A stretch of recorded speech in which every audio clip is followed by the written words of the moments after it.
So this is a commission that I made a few years ago, and I'm showing it because it introduces another aspect of my work that has felt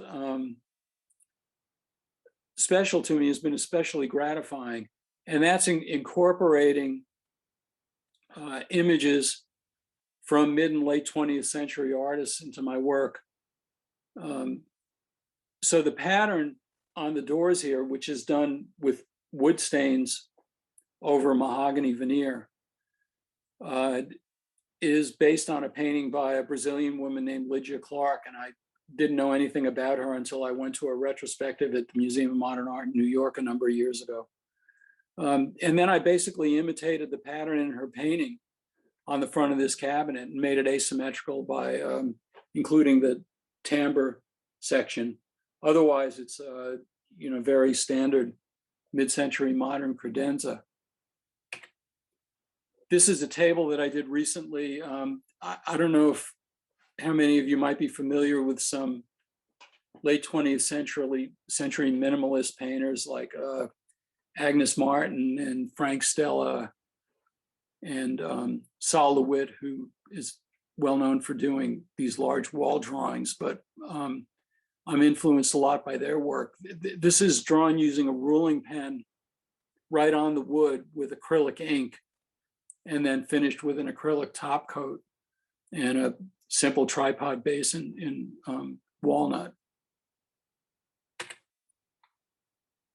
This is another piece I made, again, an image from a painting by that same woman, Lydia Clark. So the panel in the top is painted with acrylics and then coated with epoxy. This is a coat rack I made a few years ago, and then we didn't know what to do with it, so it actually just went, it was auctioned off by the Attleboro Art Museum in their annual art auction. So I call it Boogie Woogie Coat Rack after the painting of the same name by Pierre Mondrian. I was a member of a really wonderful gallery in the Jewelry District in Providence called Art Prov. It closed when the owner and gallery manager passed away from cancer. But they did a show that was called 12 by 12. So all the pieces in the show had to be a foot cubed or a foot square. So I did these 3 jewelry boxes. And the front panels on all 3 were influenced by artists that I cared about. Leftmost one being reflecting design by the painter Ellsworth Kelly.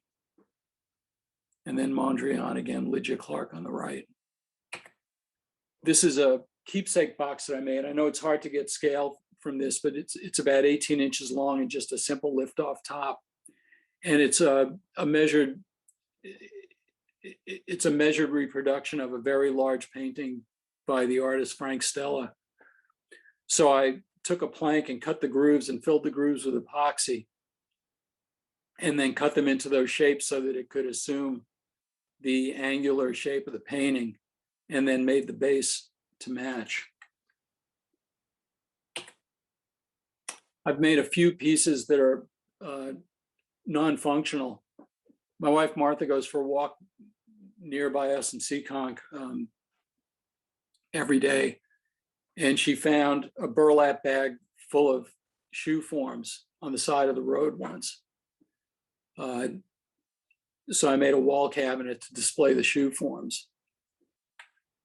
And that little narrative in the middle section on the right, shown on the right there, is actually printed directly on wood. And I don't know how many of you are aware of this trick, but you can take the backing paper for stick-on labels, peel all the labels off and throw them away. And then you take that backing paper and you put it through an inkjet printer with whatever image you want reversed. And then you take that and you slap it on a piece of paper, and the inkjet ink transfers to you slap it on a piece of wood.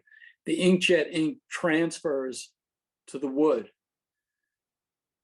So if you ever want to print anything on paper, you can do it using an inkjet printer by doing that transfer method. And if you want a detailed description of how you do it, you can actually find any one of a number of videos on YouTube describing, inkjet transfer printing to wood. Because otherwise, if you think about it, trying to get something printed on wood is not an easy matter. Yeah, so I used the printing to commemorate the fact that Martha just found these shoe forms by the side of the road. This is the second piece that I made with those. So that this tabernacle frame is faux painted tortoiseshell with some gold leaf. And then that center section is just oil painting of clouds that I did.